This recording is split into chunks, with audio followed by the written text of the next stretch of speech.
Dollar. Dirt and money, no soul. Had to go and get it, ain't no time to kick it. Got a stack of flip for my foes. Dollar. Please tell me you can hear me. Don't turn your back and don't neglect me. Just let me know if you need me. Dollar. Let me watch out for my partners. Keep my money long, get my team strong. Let me run away from my problems. Yup, let's get original crew, man. We're back today, man. Today we have conspiracy theories that turned out to be true. Ooh, yeah. What's a conspiracy theory, that's turned out to be true? Right now, I can't think of none. I don't know any that turned out to be true. What's one you like? What's your most popular conspiracy theory? I don't have one. I'm not really, I mean, I do be like sometimes going down the little rabbit holes of certain things, but I'm not like really like a big conspiracy theorist. I feel not saying that some things I'll be like, ooh, that cool, I like entertain. I do entertain some things. But I'm not like big on yeah. I feel you. But hey, with that being said, before we get into it today, make sure you check out the links in the description box. Down below. You already know where to go. If you want to first part, you got to do it. Check out down below for us. Also, if you enjoyed today's visuals, like it with a thumbs up. We'll highly appreciate it. But let's dive into it, y'all. Let's check it out. Let's see what it's about. It can get juicy in here today, man. Let's go. Missing Japanese citizens. One night in June 1978, a 22-year-old single mother of two kids named Yaiko Taguchi was working her usual shift in Tokyo, Japan's cabaret Hollywood. After finishing her shift right at around midnight, Yaiko left the cabaret through the front door and was never seen again. At first, nobody thought that anything serious had happened to Yaiko. In fact, several years later, her manager was questioned, and he claims that everyone thought she had quit when she failed to show up. At around that time, there had been rumors going around that several North Korean spies were working undercover in Japan looking to abduct innocent citizens and hold them as hostages back in North Korea. However, this was seen by the Japanese government as nothing more than a conspiracy theory that couldn't possibly be true.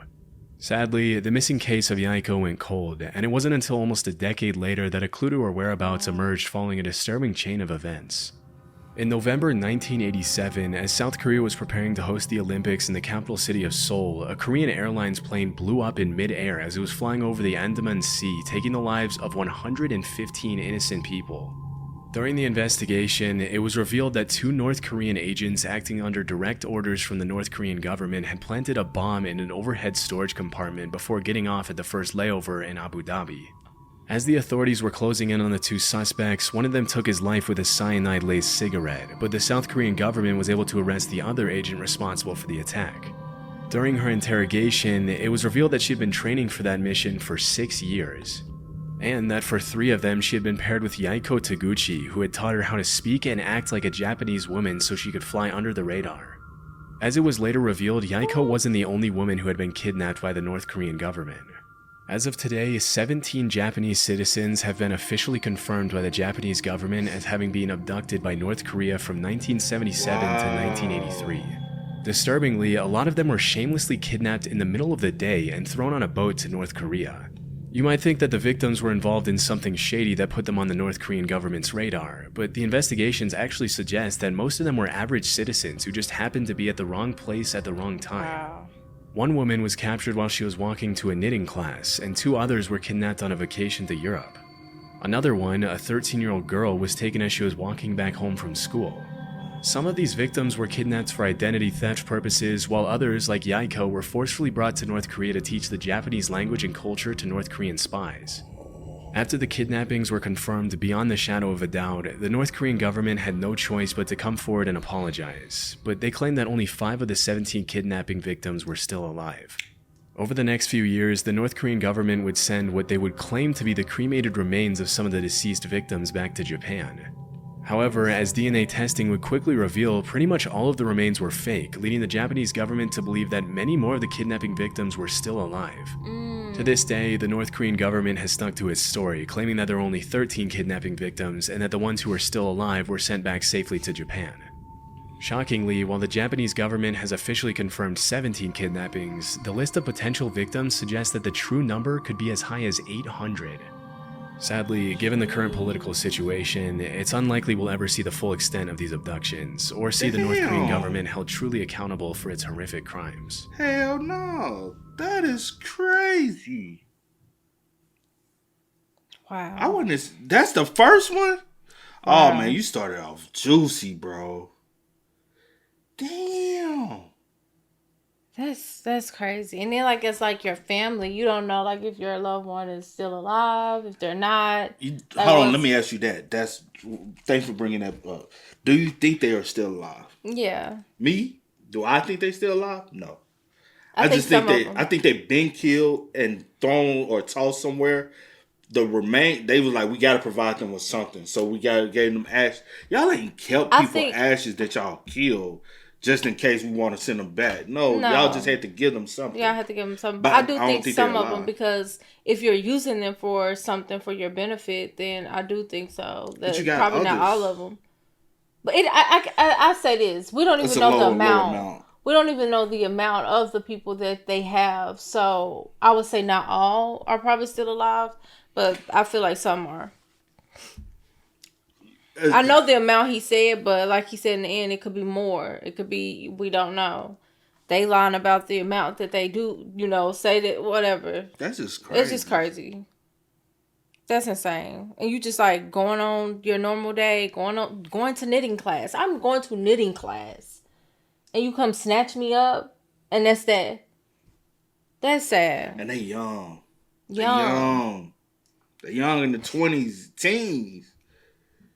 Man. Heart attack a gun. Back in the 70s, a journalist named Seymour Hersh published an article in the New York Times in which he accused the CIA of several assassination attempts on both foreign and American politicians who they considered to be anti-war dissidents. Due to these allegations, the US Senate put the CIA under investigation for alleged covert action abuses, which resulted in the release of 14 reports on major abuses committed by the CIA, FBI, and NSA. The majority of the reports included accusations of crimes such as opening and resealing US citizens' private mail for several years and illegally surveilling Black Power activists.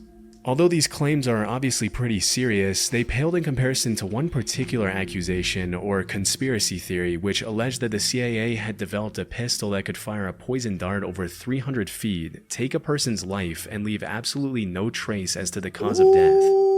As it was later revealed, this theory turned out to be true, and the development of the poison dart gun was just one part of the program called MK Naomi. You know what this reminded me of? What's that balling one we had did? And that dude that was a reporter, he got pricked by umbrella. It was like a yeah, I do remember that. And then he couldn't, like, he didn't know what was wrong with him. Yeah. And kind of find out he had been poisoned. At the bus stop or something like that. Yeah. By a tap of an umbrella. Yeah. That after hearing that, do I believe that they are capable of doing some shit? Oh, yes. Hell yeah. And now that I'm like hearing, I think I am like a tad, like just a little smidge of maybe a conspiracy, because some things I do feed into more than other stuff. And when it comes to stuff like this, I try not to go too deep into it, because I try not to go too deep because you can get paranoid. I try not to let it consume me. Yeah, because you can get a little paranoid. It can kind of make you a little ooh. So I try not to do that. Yeah. I try not to I deep dive into it. And I'm like, ooh, let me back off. Let me stop, because I will You can't get paranoid with this crap. So y'all be careful out there, man. And the development of the poison dart gun was just one part of the program called MK Naomi, through which the CIA had sought to develop weapons for biological warfare. What? In 1975...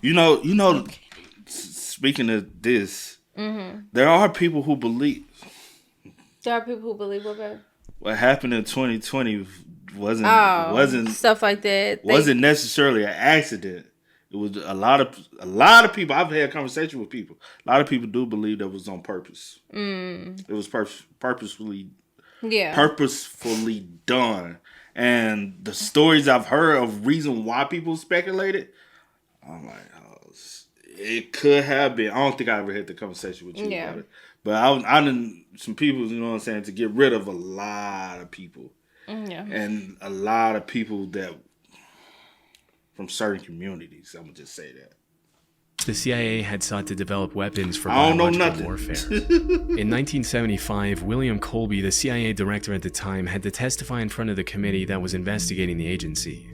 During questioning, he claimed that the CIA had developed a host of biological weapons as part of a plan to eliminate German leaders during World War II, but that their research had continued until well after the war.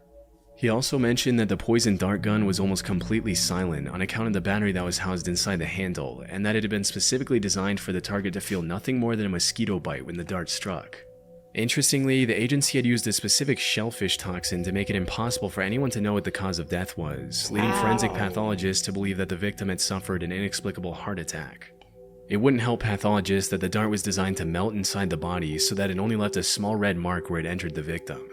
When asked if the heart attack gun, as it was nicknamed, was ever used on anyone, the director alleged that it had only been used for experiments and that there were no records of actual use. As part of the investigation, the CIA had to hand over the gun to the committee, and there are some pretty wild pictures of the committee members analyzing the gun as William Colby answers their questions about it. Normally, you'd expect to see something like the heart attack gun in a spy movie, and it's pretty wild to think that if they hadn't put it under investigation, they would have probably gotten away with using it for who knows what purposes. It's also pretty crazy to think that if that's the kind of stuff they were developing back in the 70s, imagine the kind of technology they have their hands on now. Disturbingly, the hearing was the only time the heart attack gun was ever shown publicly, and to this day, it remains unclear what happened to it after the investigation. Never mind. Hey, they had the info and technology to build it then.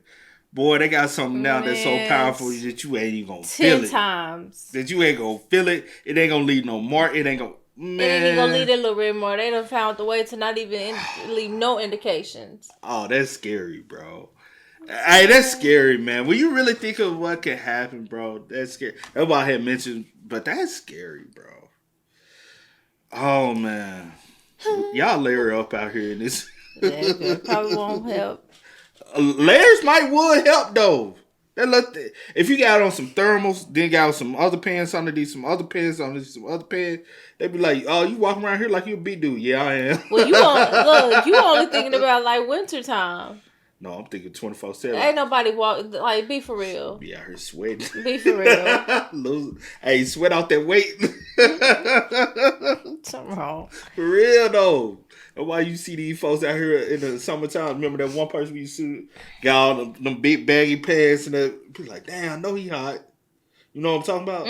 On the other side of town when we used to go to like Dutch Bros and stuff, and there used to be the dude. Oh, that dude. Walking out all was black. It the black dude? Yeah, the black dude walking out all black. Yeah. I'd be like, bro, and it'd be like, it's in the middle of July at midday, 12 o'clock. He got his little leather on, his little pleather, honey. Bro, and it's baggy, hot. I said, bro, he gotta be hot. And don't be sweating, bro. Don't be sweating.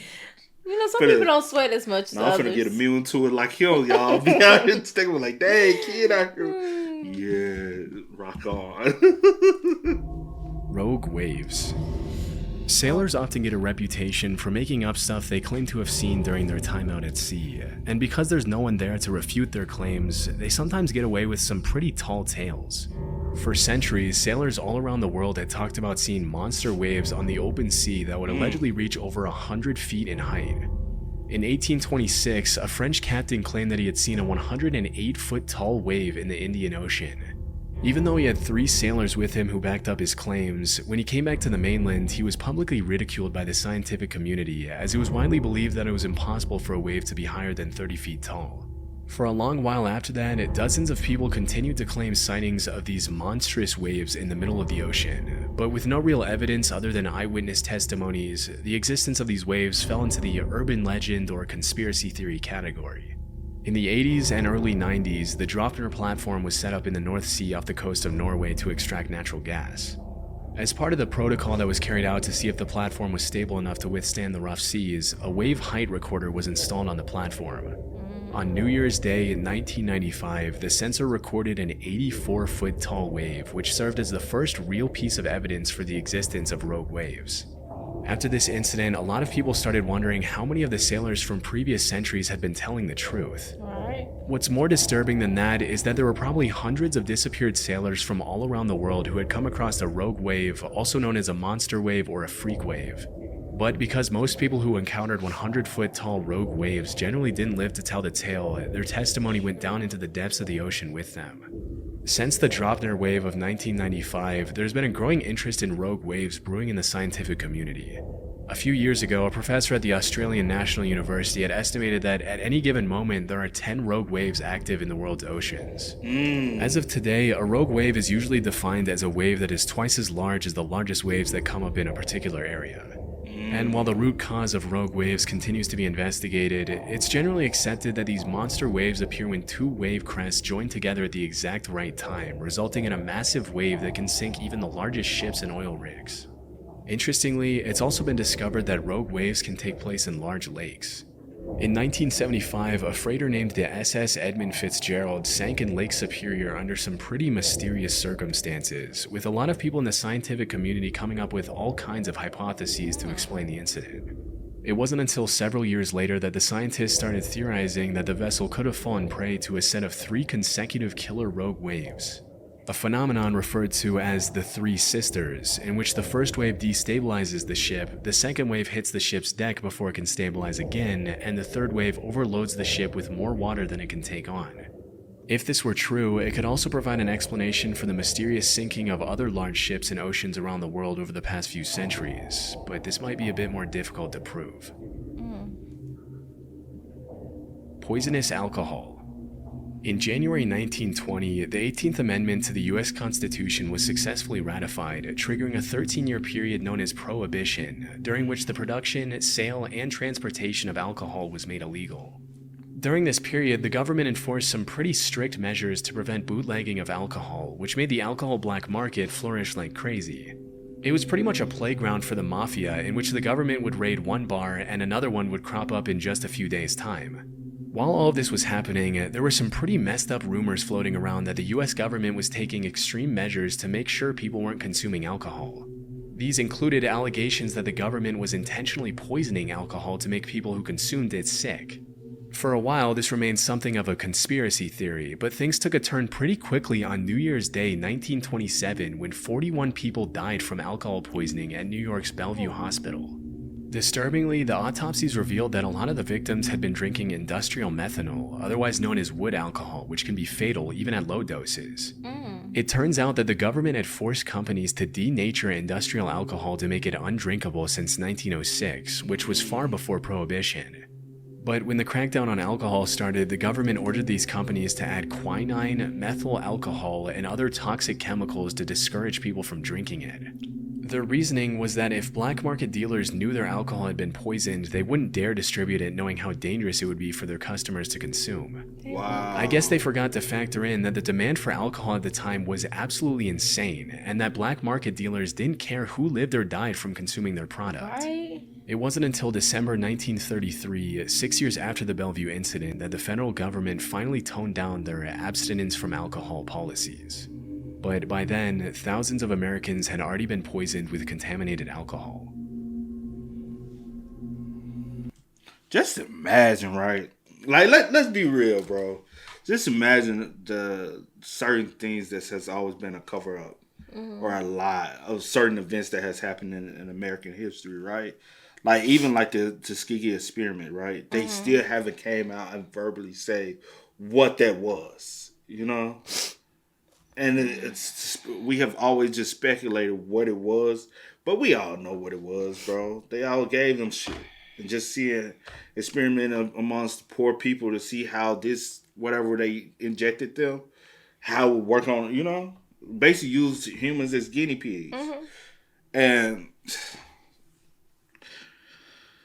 bro, if we really got our hands and access to like the truth, I think a lot of people would. Because some people still wouldn't believe the truth. No. They rather believe the lie. Yeah. So, because sometimes like the truth be really in front of a lot of people, and they still don't care. They rather go. The lies is easier for a lot of people. It is. So it is. People rather ignore the truth than to like see things for what it is, and it's sad, but yeah. Yeah, man. It's scary too, man. And to know that your government, the ones that y'all who we keep putting in these positions, are the ones who continue to hurting the people. Yeah. Gorillas. Gorillas. Nowadays, there's really nothing too shocking about seeing a gorilla in a zoo Finna or pull on up to the- TV, but there was once a time when gorillas were considered to be in the same category as the chupacabra, the Jersey Devil, Bigfoot, and the Loch Ness Monster. I was able to find that up until a couple of centuries ago, gorillas were considered cryptids, which are animals that are believed by some to exist somewhere in the wild, but whose existence has never been proven. With most of these creatures, alleged sightings often turn out to be hoaxes, but obviously in the case of gorillas, what were once just rumors turned out to be true. Western explorers wouldn't come across a gorilla until around the 1500s, when an English explorer named Andrew Batel was captured by the Portuguese off the coast of West Africa. While he was held captive on the mainland, Batel described these disturbing, giant, ape-like creatures that would occasionally prowl around his campfire, but... That's why. It's because it's a foreign continent to y'all. So they were always like rumors that y'all probably, when y'all went exploring in Africa, they was like, oh, there's rumors of these big, large animals. Because where do you see gorillas? Like wild gorillas? Africa, right? You don't see them in European countries. What do y'all see in European countries that are like home rats? You know what I'm saying? Like rodents and stuff like that. There's not like certain creatures that are the conditions are too cold. So yeah, when y'all explored, it was more of a rumor, a conspiracy that these animals do exist. They were always existing there. Yeah. It just that wasn't y'all land, that wasn't y'all habitat. So yeah, it just somebody comes and tell y'all some wild shit. You like, I don't know nothing about the wild shit because I ain't never seen it before. Yeah. Because it's foreign to our people. Because now we're going to have people get big for real. Me and C just went down some things the other day with Bigfoot. And remember I was showing you the map and sightings of this. And you remember that? Oh, yeah. Shit. I remember. Oh, okay. But because he had never seen a similar creature before, he described them more as monsters than as animals. Batel's description sent the rest of the world into what we can only call a gorilla frenzy, with all kinds of rumors being spread about these allegedly bloodthirsty, dangerous creatures living in exotic parts of the world.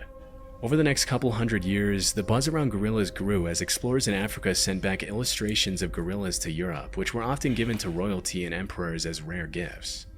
If you were to ask any European back then what a gorilla was, they would have described it in a similar way to how we describe Bigfoot or the chupacabra nowadays. They were thought of more as mythical monsters than regular animals.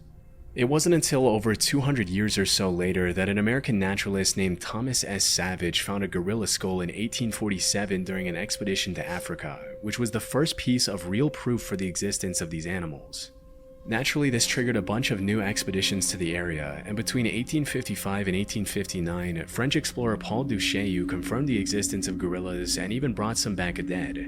Just as Andrew Batel before him, Paul Duchaillu also described gorillas as these savage, bloodthirsty creatures which stuck in the public mind for a long time.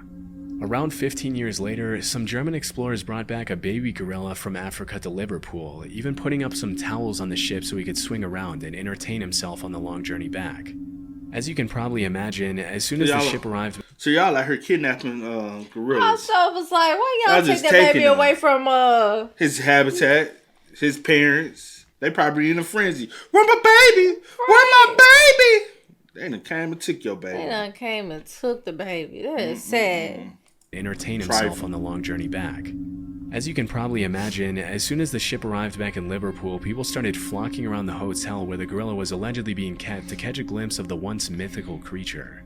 To the public's dismay, Pongo the gorilla wasn't the massive, violent monster they had thought, but rather a cute little 2-year-old gorilla who loved to play with dogs. A few years later in 1902, a German explorer named Robert von Beringe killed 2 mountain gorillas, which were huge in comparison to the baby gorilla that the previous German explorers had brought back. And that was really the first time the public was able to understand what a full-sized adult gorilla looked like.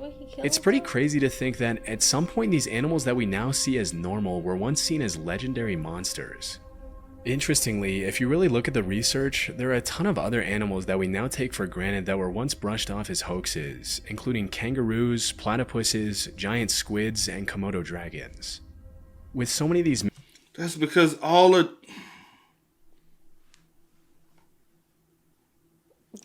Come on. Think of geography, think of history, right? European. They so Boom. real. Gorillas. Boom. Kangaroo, platypus, Australia. These are inhabited areas that y'all eventually migrated to and created civilization there. So yeah, they were always going to be a mystery because y'all are foreign to these areas. Yeah. Think about it. Who are the indigenous people in that region of Australia, New Zealand, like Papua New Guinea and all that? You know what I'm saying? Is it Papua New Guinea or Papua Guinea? I forgot which one is out there. But you get what I mean? Yeah. Like, all that in those regions, they still are people who don't want, like, there are still people who don't operate as far as civilization nowadays. They still do, you know, they see that stuff. Yeah. That is part of their culture. They don't look like y'all. They don't look like European people. So these creatures has always been there in their culture. Facts. They always understood them. Facts. Europeans, y'all, yeah, it was not known for y'all, and it always was a hoax. That's why, like, with the Bigfoot thing, I'm like, come on, like, if we can all be honest and real, there would be way more people who have visually, like, Have sightings and be able to, like, come on now. If Bigfoot was really in America, we would see it. It would be a norm now to see. So the ones that say they have seen it, you like, Man, that's all hunter. That's all 7 foot hunt.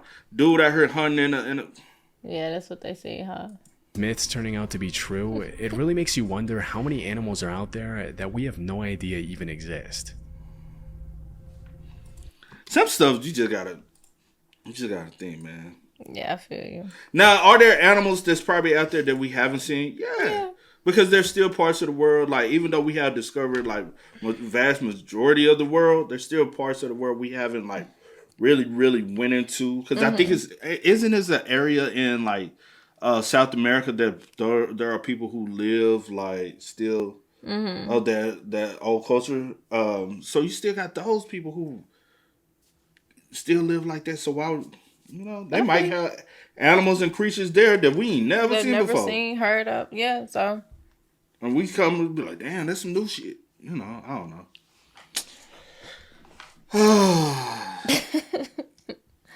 This just don't make sense, crazy. bro. But a couple of these conspiracies were good, though. A couple of them was good, especially in the beginning. Yeah. Most definitely. But y'all spam us up in the comments, man. Y'all let us know y'all thoughts about it for us in the comment section down below. But until next time, y'all know how it go, man. I do go by the name DJ New Kid. This is Sierra Nicole. We are Kid and C. We are. No time to kick it, got a stack of flip for my foes. Dollar.